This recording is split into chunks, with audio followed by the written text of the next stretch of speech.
పుట్టిస్తుందా? ఈ జగతిలో ఉన్న జనులందరూ విస్తరించి అభివృద్ధి చెంది ప్రజలందరూ మారి పరలోకం వెళ్ళాలనేదే దేవుని ఉద్దేశం.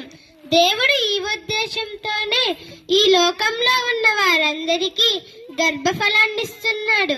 ప్రతి తల్లి తన కొడుకు గొప్పగా బతకాలనుకుంటుంది. ప్రతి తండ్రి నా కూతురు సుఖంగా బతకాలనుకుంటాడు. ఈ కారణంగానే చిన్న వయసులోనే నర్సరీ అంటూ, ఎల్కేజీ అంటూ, యూకేజీ అంటూ పిల్లల్ని స్కూల్లో చేర్పిస్తున్నారు. ఇక వీళ్ళు పెద్దవాళ్ళైన తరువాత డాక్టర్లుగా, యాక్టర్లుగా, ఇంజనీర్లుగా చూడాలని ఆశపడుతుంటారు. ఈ తల్లిదండ్రులే పిల్లల్ని స్కూల్లో చేర్పిస్తూ ఏమంటున్నారో తెలుసా?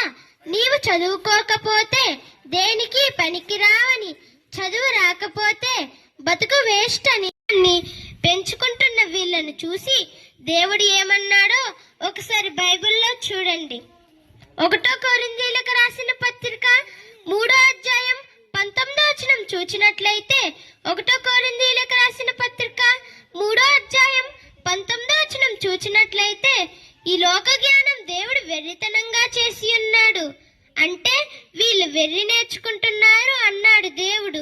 నీవు చదువుకుంటున్న బీటెక్ గాని, ఎంటెక్ గాని, పిహెచ్డీలు గాని, ఎంఏ, బిఏ, ఎంబీబీఎస్లు గాని, చివరికి కంప్యూటర్ కోర్సులు, ఇవన్నీ మీకు ఏం నేర్పిస్తున్నాయో తెలుసా? వెర్రితనం నేర్పిస్తున్నాయి. ఎలాగంటారా? బీటెక్ చదివిన వాడు అమ్మాయిపై యాసిడ్ దాడి చేస్తున్నాడు. ఎంటెక్ లెక్చరర్ కీచకుడిగా మారుతున్నాడు. ఎంఏలు, బిఏలు చేసిన వాడు మోసాలు చేస్తున్నాడు. చివరికి కంప్యూటర్ కోర్సులు చేసిన లేదు. దేవుడు మనల్ని మనిషిగా పుట్టించిన వారిని తల్లిదండ్రులు మనిషిగా పెంచితే గొప్పతనం ఏముంది చెప్పండి? ఈ లోక విద్య కాదండి, మహోన్నతుడి విద్య అనగా దేవుని గురించి చెప్పాలి. దేవుడున్నాడని చెప్పాలి.